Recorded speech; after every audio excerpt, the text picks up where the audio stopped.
This is where the 2J is currently being stored. There used to be a carport here, and it's now over yonder. And boom. What's up, guys? Welcome back to a new video. We're out here nice and early. I got my 20s loaded up, and I'm sure this will make a lot of you guys happy. Finally selling the Fuel Tritons, the 20x12s that I originally bought for the 2J. Put on the green Jeep. But to be honest with you, I'm just kind of over that look, so got them loaded up, gonna sell them, and then hopefully if everything works out, I'm going to go directly to pick up another set of wheels. So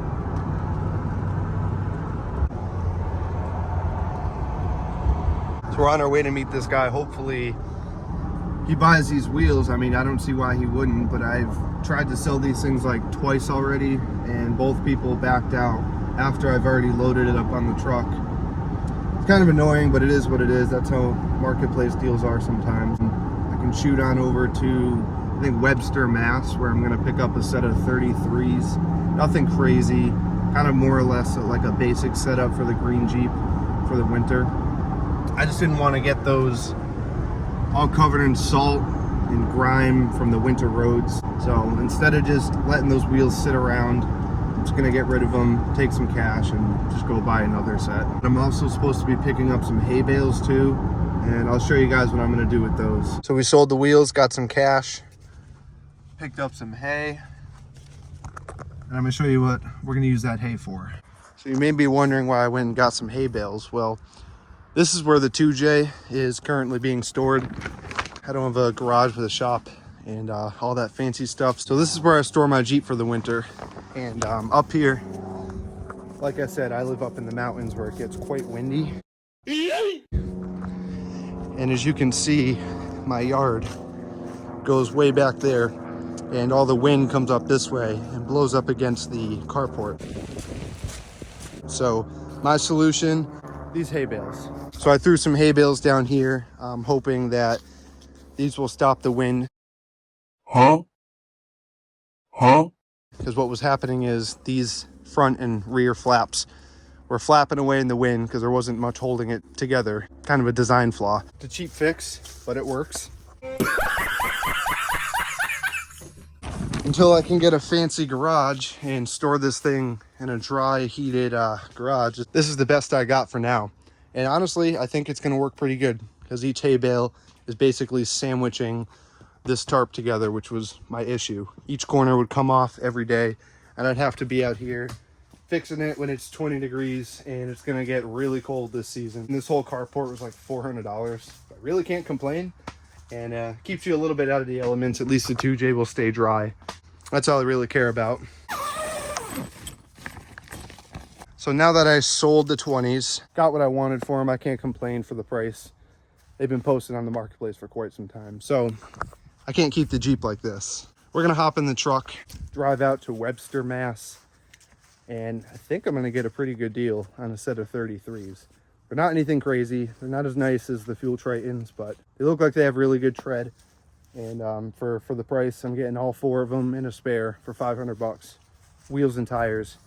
And I don't know, it could be too good to be true. Kind of sounds it, but you never know until you go look at him. He claims the tread's really good. But we're now on our way to go get those wheels. It's about an hour and a half away, and I'll show you the wheels when I get them. All right, so we got the tires. I don't know if you can tell, but it's kind of dark out, but we got a deal on these. Plenty of tread left. Some mud claws, something like that. 33s, and I got a spare with it too. So I actually got a really good deal on those. I ended up giving them 450 bucks. The tires are like basically brand new. There's like no wear on them, no dry rot, no cuffing or anything. So all in all, we got a good deal. We're gonna throw those things on tomorrow. All right, it's the next day, next morning actually, and give you guys a little better look at the tires here. Yes, I know they're kind of clapped out. The rims could use a good paint job, but I got a plan for that. So they're not too bad, but they could definitely use some love. So the plan is I'm gonna try sandblasting these. I ordered a little thing off Amazon.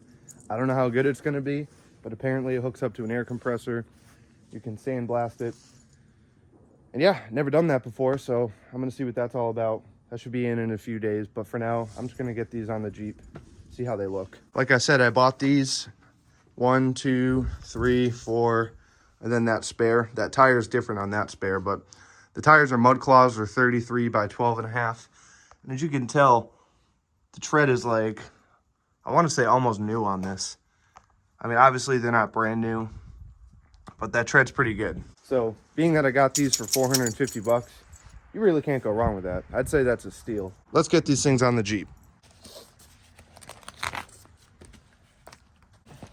All right, so I'm gonna show you guys a little trick when you're by yourself and you got a big heavy tire like this. It can be tricky to put it on by yourself and line the studs. So what you wanna do is you wanna line it up, line up your holes. What you're gonna do is you're gonna use the inside of your legs, lift with your arms from underneath, and sometimes you may even need to use your head. And boom. Fairly easy. Sometimes it can be difficult if you don't lift from the bottom, or I don't know, maybe you're just big and jacked and you got no problem, but for me, that's how I do it.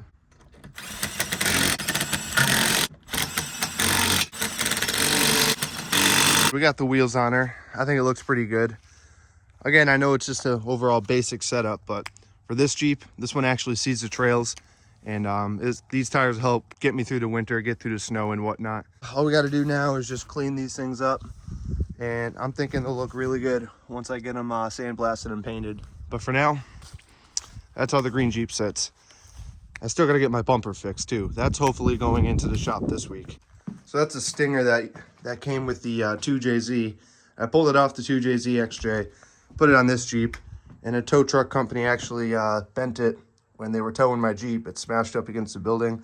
So I'm gonna have that fixed, the welds fixed down there, and then the whole thing's gonna get coated. Then this thing will finally be complete again, and it won't look all goofy with no front bumper. However, kind of looks badass. I'm over the whole no bumper look. Gotta throw that bumper back on there. The next day.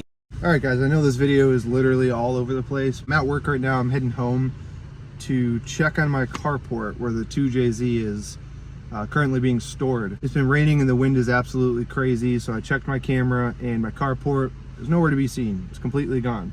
So my fear is that the carport along with the poles came down and just completely obliterated my Jeep. So yeah, I'm gonna go home and assess the damage.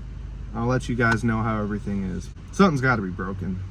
All right, so you guys saw in the last couple clips, there used to be a carport here, and it's now over yonder. So the Jeep seems okay.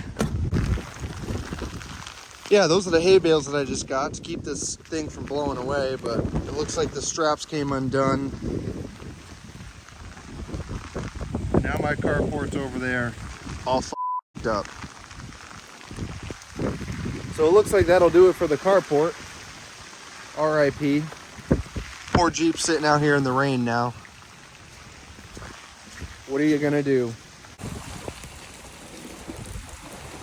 I don't know if video does it justice here, but this is absolutely swamped out. Carport is completely totaled. Like destroyed. Holy sh**. Yeah, there's no bringing this back. Sweet. It looks like the tarp didn't rip, but the poles are fucked. There goes $400 right out the window. The main reason why I wanted the Jeep covered with the carport is because this thing used to leak, and I fixed the door seals. I bent the door back in so it doesn't leak anymore. Everything else looks good. No broken glass. I don't see any damage so far. The roof looks good. Had to been some strong wind to bend these poles. I mean, I had this tied to literally the side of my shed here. I'm just happy nothing's broken. I expected to come home and have that window be blown out, or a cracked windshield, or dents or scratched all over this, but surprisingly, I don't see anything. But damn. RIP carport, man. This thing lasted a total of like 2 whole months. I don't care what it takes. This thing's gonna get put in a garage because I'm sick of dealing with this. And obviously when you got a Jeep like this, I know the unibody and floors and everything's rotted out, but at the same time, I'm trying to keep this thing in dry storage. But we got to put it back in there, move all the stuff out of there, all the crap that's been accumulated all summer long, and put this thing back in there. But for now, it's absolutely miserable out here. I'm gonna go inside and dry up because I'm soaked head to toe. So I came back out here after it stopped raining. It's still really windy. So I gotta clean all this crap up and figure out what I'm gonna do with the 2J. As for storing it, I don't know where I'm gonna put it. Carport is no longer RIP. So that's gonna do it for this video. Till then, appreciate you guys for watching. Make sure to subscribe if you're not already. And we'll catch you guys in the next one.